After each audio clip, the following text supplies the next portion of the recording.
You see that motherfucker? Man, y'all sit there sucking. Look, Glenn, look.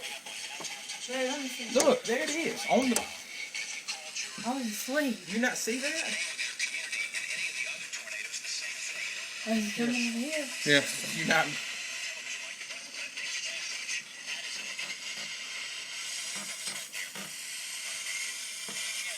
That's some bitch on the ground. If I tell you what, next time you say something, you won't see a fucking tornado, you better not come over here. It's on the ground, Joe. Oh, I see it. This thing is still southwest of downtown Tuscaloosa, moving northeast right.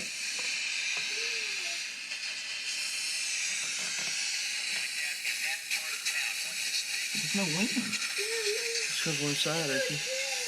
I mean, there's no wind blowing out. God, I hope Aunt Joe and them are in the bathroom. but again, that is a huge tornado that is moving right up.